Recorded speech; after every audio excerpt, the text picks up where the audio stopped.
Welcome learners and viewers. Welcome to this module on agricultural respiratory hazards and diseases. This forms a part of the course MEV 002 Environmental and Occupational Hazards.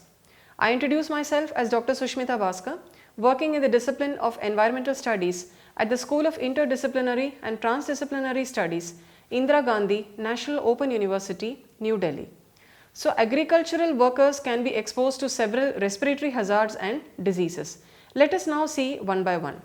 Let us also have a look at the learning modules of this module. After listening to and reading this module, you will be able to explain and describe the various respiratory hazards that are faced in the agricultural and allied sectors. Now, there are specific respiratory hazards that are associated with the various commodities and the associated work practices. As we discussed in the earlier session, agriculture is considered as one of the most hazardous occupations. There can be organic dust, there can be inorganic dust, there can be certain toxic gases. All this can constitute some common and potentially disabling occupational and environmental hazards. There are also certain specific diseases which are specific to the agricultural sector. The changing patterns of agriculture have paradoxically contributed to both improved working condition and also an increased exposure to the respiratory hazards. Like for example, animal confinement operations with increased animal density, then in the swine confinement. All this have contributed significantly to the duration and exposure to the indoor air toxins, because the toxins can be liberated in that enclosed chamber alone.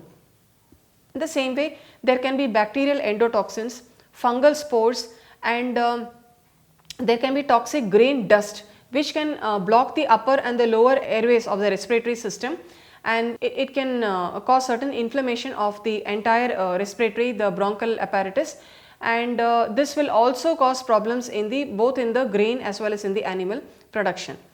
Now, the animal confinement gases, then the same way ammonia and the hydrogen sulfide. This also is supposed to be an irritant, a respiratory irritant.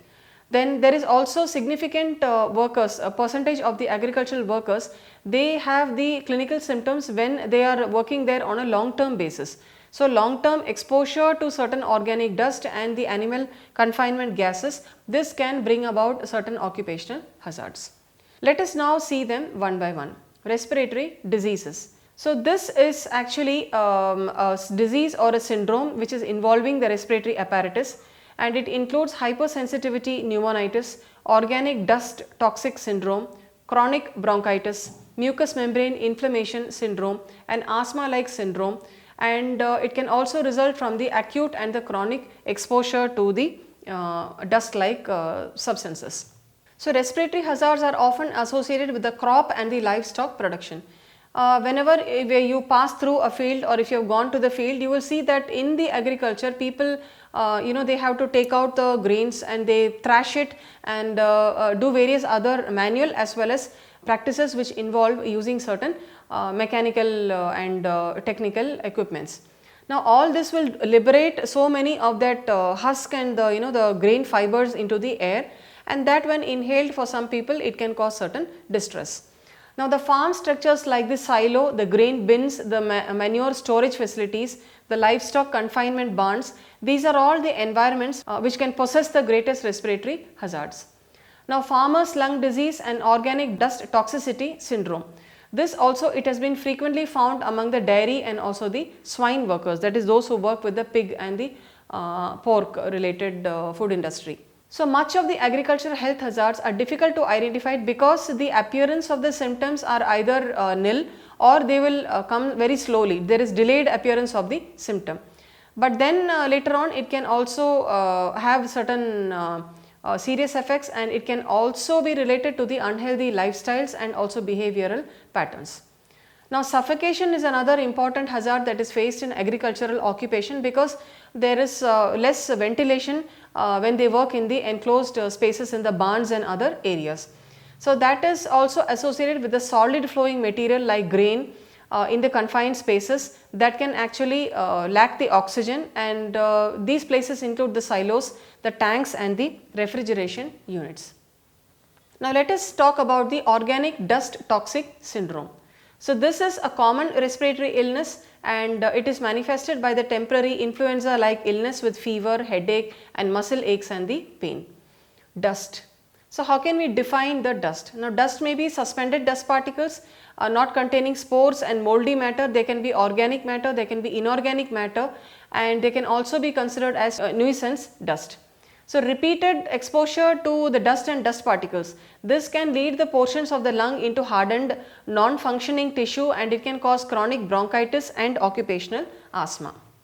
Gases. A variety of disabling gases that include the nitrogen oxide, hydrogen sulfide, ammonia, then carbon dioxide, methane, they are all produced during many routine operations.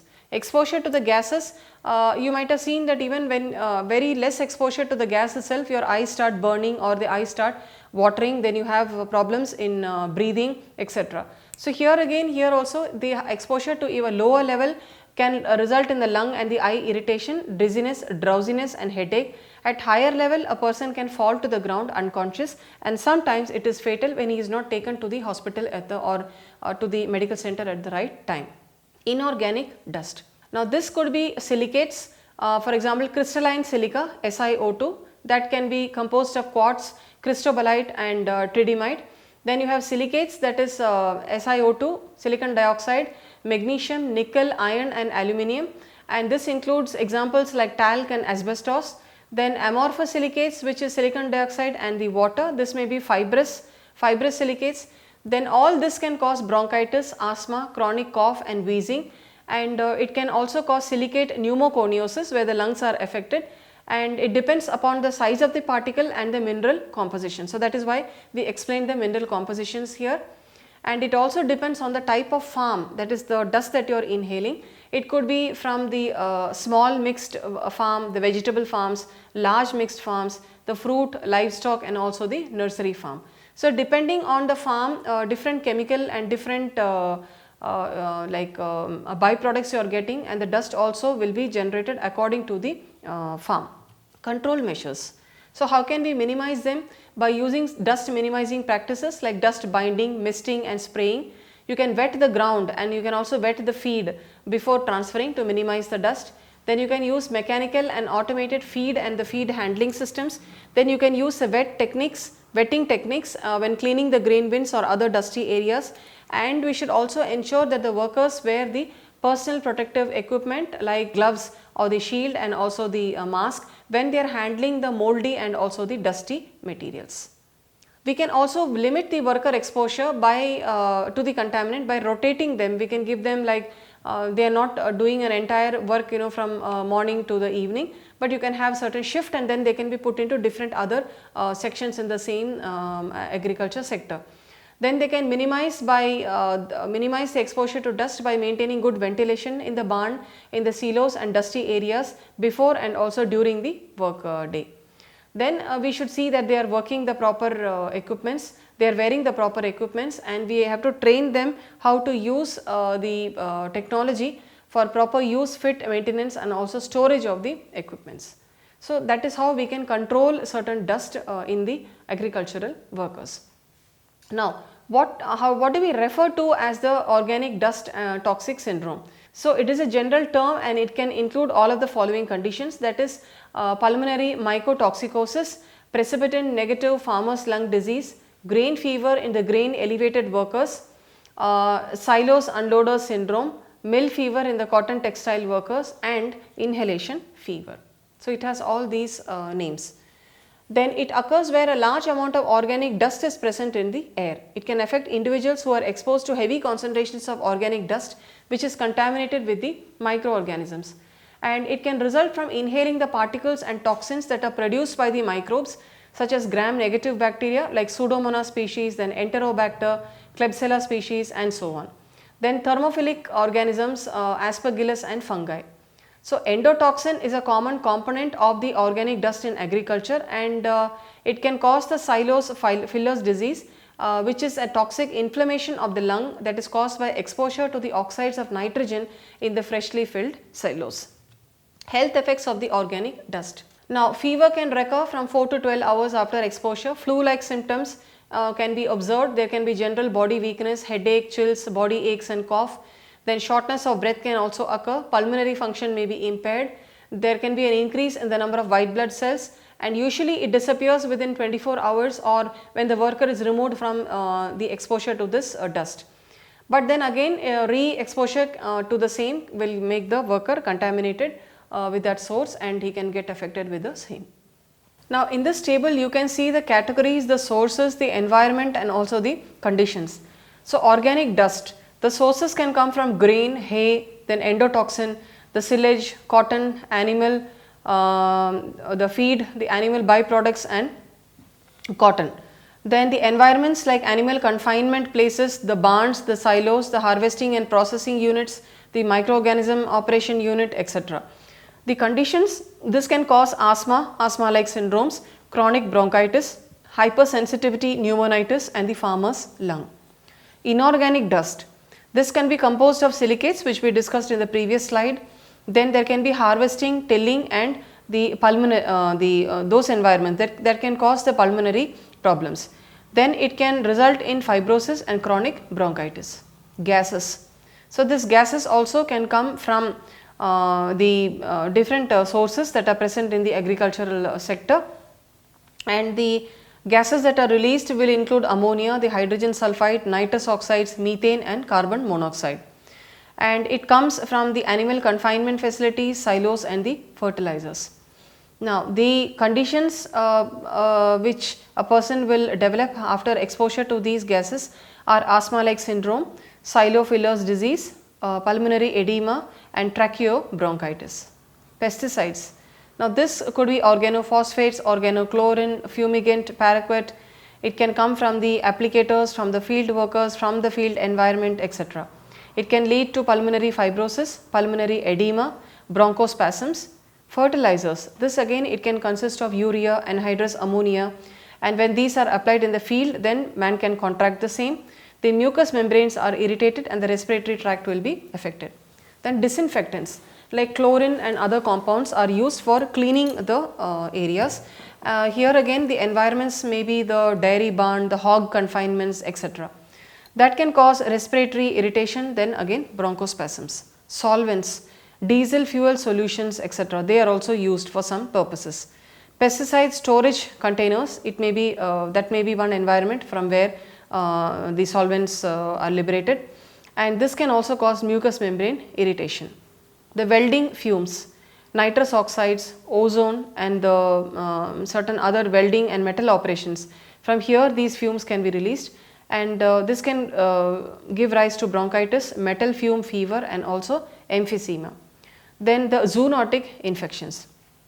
So as we discussed, zoonotic means that the infections are transmitted from animals to human beings, and the microorganisms and the animal husbandry units can be contaminated with certain infections, and the veterinary service unit also may be contaminated, and the conditions, it can cause several diseases like anthrax, listeriosis, brucellosis and so on. Now toxic gas inhalation, this includes the Silo-Filler's disease.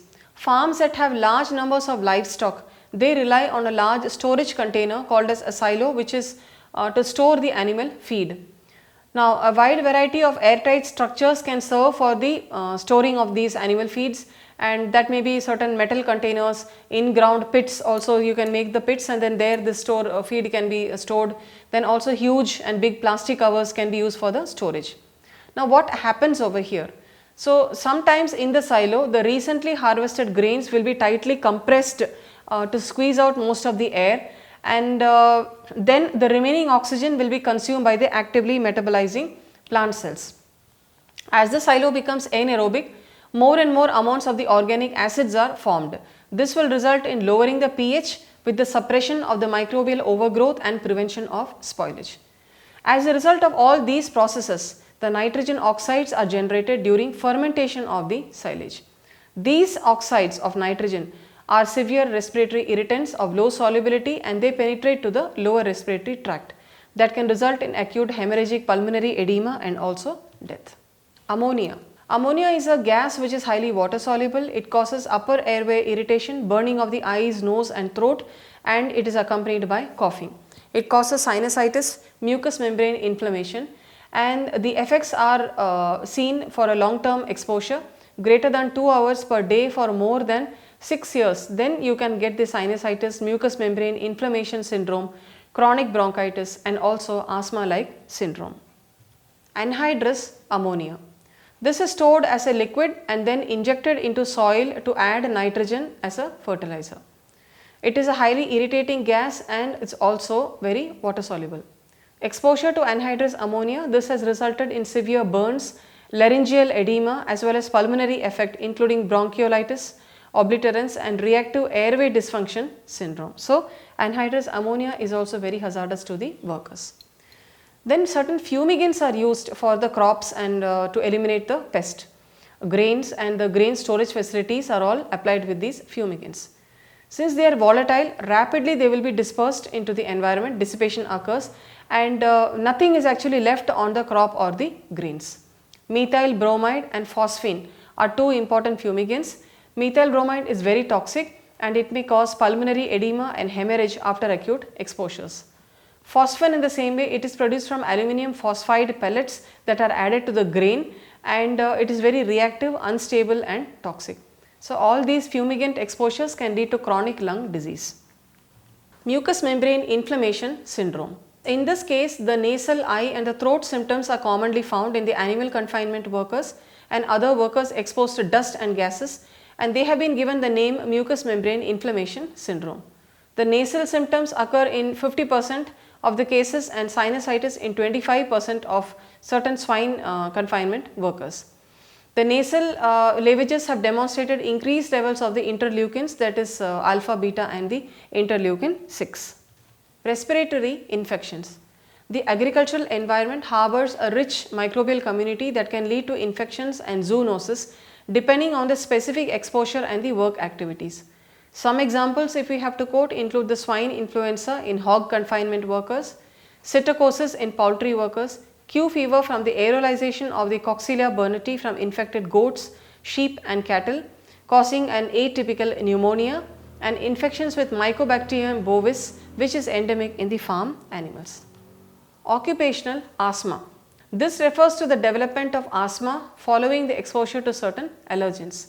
So, normally when these dust and other pollutants are allergic, then they will cause sneezing, wheezing, cough and cold, and they come from the flower dust, the grain dust, the wood dust and so on. So, this can irritate the respiratory linings and bring about asthma. Byssinosis. This is also referred to as Monday fever and it occurs among the workers who are working in the cotton industry. So, normally the workers have holidays on the weekend and when they return on Monday, then they come back with a fever, that is why it is referred to as a Monday fever, and it is a lung disease, it infects the lungs. Inhaling hemp, flax, cotton and fiber dust cause this disease. It is also a form of occupational asthma. Chronic cough and progressive dyspnea which will result in the chronic bronchitis, emphysema and tightness of chest. All these are observed in the factory workers working in the cotton factories and the disease is referred to as byssinosis. India especially, we have a large textile industry and in Bombay, Ahmedabad and some of the south states, they have very large textile industries and several of the workers are exposed to the cotton and inhaling the dust and fibers from the hemp, flax and the cotton fiber dust, and they are suffering from byssinosis. Bagasosis. Now, this is also an occupational disease of the lung and it is caused by inhaling the sugarcane dust or the bagasse. This also causes inflammation of the lungs. It was first reported in India by Ganguly and Pal in 1955 in a cardboard manufacturing firm near Calcutta. Again, India has a large sugarcane industry and this is also, it also affects the lungs, and in the workers the lungs are inflamed and many of the workers, I think a large number was reported in Ahmedabad and in certain states where the sugarcane processing and the industries are high and where the workers have been exposed for long hours to this sugarcane dust.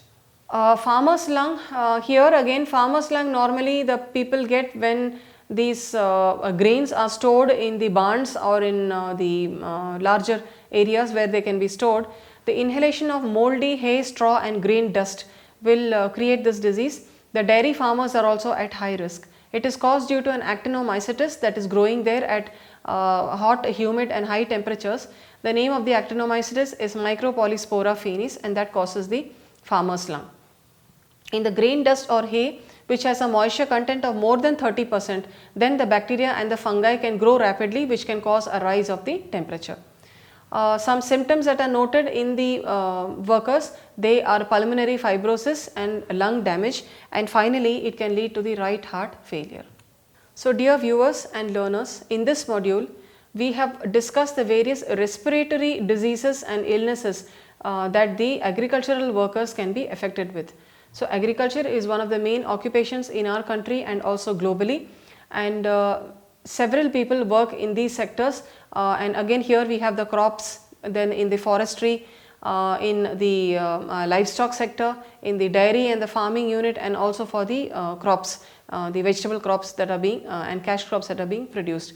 So in each and every sector the people are exposed to different types of dust and different types of the toxic and noxious gases, chemicals and certain irritants which can irritate the lining of the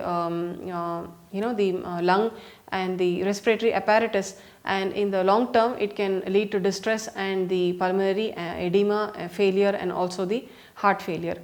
So in certain cases even the inhalation of certain bacterial spores and bacterial genera, that can also lead to certain kind of diseases. So it is not necessarily only the dust and only the silicates or the inorganic and organic dust which have to be inhaled, but even biological agents can also cause and bring about respiratory distress. So the farmers need to be equipped with the proper personal protective equipment, and they can also be shifted from one place to another, like they can work for a few hours in one section and then they can be given a shift in another section which does not involve the formation of dust or where the dusts are generated. That way they can lessen the number of hours and duration that they are exposed to these toxic gases and dust. I hope you have understood this topic clearly. Thank you for your patient listening.